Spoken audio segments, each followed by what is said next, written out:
Hi friends, welcome back to Joel Prince Kitchen. இன்னைக்கு நம்ம இந்த வீடியோல நல்ல ஸ்பைசியான வெஜிடபிள் குருமா தான் சூப்பர் டேஸ்டா பண்ணியிருக்கோம். இது ரொம்பவே குயிக்கா பண்ணிடலாம். ரொம்பவே சூப்பரான இந்த குருமாவை இப்போ எப்படி பண்ணுறதுன்னு பார்க்குறதுக்கு முன்னாடி புதுசாக யாராச்சும் நம்ம சேனலை பார்க்குறீங்கன்னா ப்ளீஸ் நம்ம சேனலை சப்ஸ்கிரைப் பண்ணிவிட்டு பக்கத்தில் இருக்க பெல் ஐக்கானை கிளிக் பண்ணி சப்போர்ட் பண்ணுங்கள். வாங்க இதை இப்போ நம்ம எப்படி பண்ணுறதுன்னு பார்க்கலாம். இப்போ குருமா பண்ணுறதுக்காக நான் கேரட், பீன்ஸ், காலிஃப்ளவர், அப்புறம் கொஞ்சமாக ஃப்ரெஷ் பட்டாணி, ஒரே ஒரு பச்சை மிளகாய் எடுத்துருக்கேன். இப்போ ஸ்டவ் ஆன் பண்ணிவிட்டு நம்ம கடாய் வச்சுக்கலாம். இதில் ஒரு 2 டேபிள் ஸ்பூன் அளவுக்கு நம்ம எண்ணெய் சேர்த்துக்கலாம். எண்ணெய் சூடானதும் இதில் பட்டை, கிராம்பு, ஏலக்காய் எல்லாம் தாளிச்சிக்கலாம். இப்போ ஒரு பெரிய சைஸ் வெங்காயத்தில் பாதி வெங்காயத்தை நான் இந்த மாதிரி சின்னதாக கட் பண்ணி வச்சுருக்கேன். இப்போ நம்ம கட் பண்ண வெங்காயத்தை சேர்த்துட்டு இது கூடவே நம்ம எடுத்து வச்சுருந்த ஒரு பச்சை மிளகாவும் சேர்த்துக்கலாம். பச்சை மிளகாயை 2ஆக கீறி சேர்த்துக்கோங்க. இப்போ இதை நம்ம கண்ணாடி பதம் வர வரைக்கும் வெங்காயத்தை நல்லா வதக்கி எடுத்துக்கலாம்.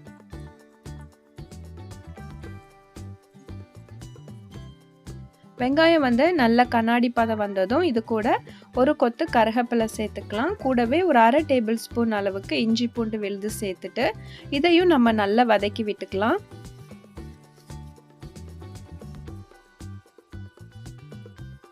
இப்போ மீடியம் சைஸ் தக்காளியில் ஒரு தக்காளி எடுத்து நான் கட் பண்ணி வச்சுருக்கேன். இதையும் சேர்த்துட்டு நம்ம இதையும் ஒரு வாட்டி நல்லா வதக்கி விட்டுடலாம்.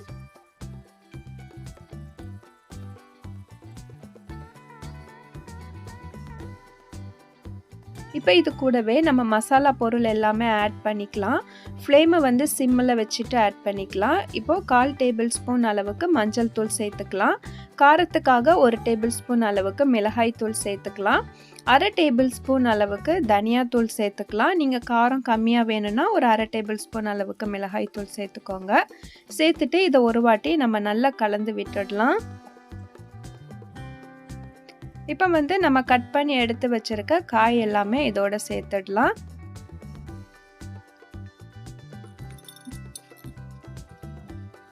உங்களுக்கு ஒருவேளை ஃப்ரெஷ் பட்டாணி கிடைக்கலனா நம்ம நார்மலாக காஞ்ச பச்சை பட்டாணி இருக்கும்ல, அதை நீங்கள் ஒரு 8 மணி நேரத்துக்கு நல்லா ஊற வச்சுட்டு அதுக்கப்புறமா நீங்கள் சேர்த்துக்கோங்க. இப்போ நம்ம காய் எல்லாத்தையுமே இந்த மசாலாவோடு சேர்த்துட்டோம். இப்போ நல்லா அந்த மசாலா எல்லாமே கோட்டாகிற மாதிரி இதை நம்ம நல்லா ஒரு வாட்டி கலந்து எடுத்துக்கலாம்.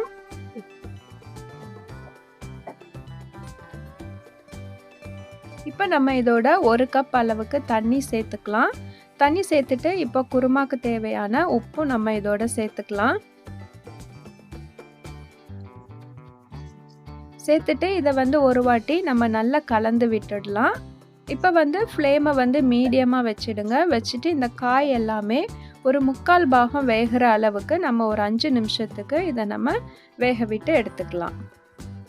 இது வேகிற இந்த டைமில் நம்ம குருமாக்கு தேவையான மசாலா அரைச்சி எடுத்துக்கலாம். இதுக்காக ஒரு மிக்ஸி ஜார் எடுத்துக்கலாம். இதில் 1/2 கப் அளவுக்கு துருவின தேங்காய் சேர்த்துக்கலாம். இது கூடவே 1 டேபிள் ஸ்பூன் அளவுக்கு பொட்டுக்கடலை சேர்த்துக்கலாம். கூடவே 1/4 டேபிள் ஸ்பூன் அளவுக்கு கசகசா சேர்த்துக்கலாம். 1/2 டேபிள் ஸ்பூன் அளவுக்கு சோம்பு சேர்த்துக்கலாம். இப்போ இதை நம்ம கொஞ்சமாக தண்ணி சேர்த்துட்டு நல்ல பேஸ்ட்டாக அரைச்சி எடுத்துக்கலாம். இப்போ 5 நிமிஷம் ஆயிடுச்சு. நம்ம ஓப்பன் பண்ணி பார்த்தோன்னா காய் ஒரு 3/4 பாகம் அளவுக்கு வெந்து வந்திருக்கு. இந்த டைமில் நம்ம அரைச்சி வச்சுருக்க அந்த தேங்காய் பேஸ்ட் எடுத்து நம்ம இதோட சேர்த்துக்கலாம்.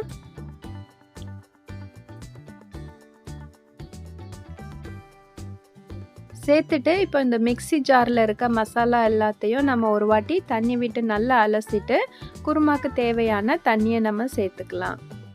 ரொம்ப தண்ணியாக இல்லாமல் கொஞ்சம் திக்காக இருக்கிற மாதிரி பார்த்துக்கோங்க. இப்போ தேவையான தண்ணியும் சேர்த்துட்டு நம்ம ஒரு வாட்டி இதை மறுபடியும் நல்லா கலந்து விட்டுடலாம். இப்போ ஃப்ளேமை நம்ம ஃபுல்லாக சிம்மில் வச்சுட்டு ஒரு மூடி போட்டு ஒரு 10 நிமிஷம் இதை நம்ம நல்லா குக் பண்ணி எடுத்துக்கலாம்.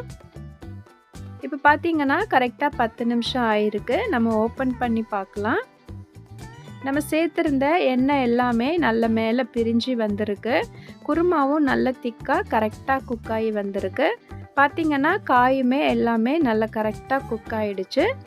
இந்த டைமில் நம்ம ஃப்ளேமை ஆஃப் பண்ணிடலாம். இது மேலே இப்போ உங்களுக்கு கொத்தமல்லி இலை வேணும்னா நீங்கள் சேர்த்துக்கோங்க. நான் இந்த பெருஞ்சீரகம் சேர்த்துருந்தேன். அந்த ஃப்ளேவரே நம்மளுக்கு இது நல்லாயிருக்கும், அதனால் நான் சேர்த்துக்கல. இப்போ இதை வந்து நம்ம வேறு ஒரு பவுலுக்கு மாற்றிடலாம். குருமாவோட திக்னஸ் பார்த்திங்கன்னா கரெக்டாக இந்த அளவுக்கு தான் இருக்கணும். இப்போ பார்த்திங்கன்னா நம்மளோட ஸ்பைசி வெஜிடபிள் குருமா வந்து இப்போ சூப்பராக ரெடி ஆகிடுச்சு. நீங்களும் இதே மாதிரி ட்ரை பண்ணி பாருங்கள். டேஸ்ட் வந்து ரொம்பவே நல்லாயிருக்கும். இதை வந்து நம்ம சப்பாத்தி, பூரி, இட்லி, தோசை எதோட வேணாலும் சர்வ் பண்ணலாம். இடியாப்பத்தோடவுமே இது ரொம்பவே நல்லாயிருக்கும். ரொம்பவே குயிக்காக, ஹெல்த்தியாக, ஈஸியாக பண்ணக்கூடிய இந்த ஸ்பைசி வெஜிடபிள் குருமாவை நீங்களும் ஒரு வாட்டி ட்ரை பண்ணி பார்த்துட்டு எப்படி வந்துச்சுன்னு கமெண்ட்டில் சொல்லுங்கள். வீடியோ உங்களுக்கு பிடிச்சிருக்குன்னு நினைக்கிறேன். வீடியோ பிடிச்சிருந்துச்சுன்னா லைக் பண்ணிவிட்டு ஷேர் பண்ணுங்கள். புதுசாக யாராச்சும் நம்ம சேனலை பார்க்குறீங்கன்னா ப்ளீஸ் சப்ஸ்கிரைப் பண்ணிவிட்டு பக்கத்தில் இருக்க பெல் ஐக்கானை கிளிக் பண்ணி சப்போர்ட் பண்ணுங்கள்.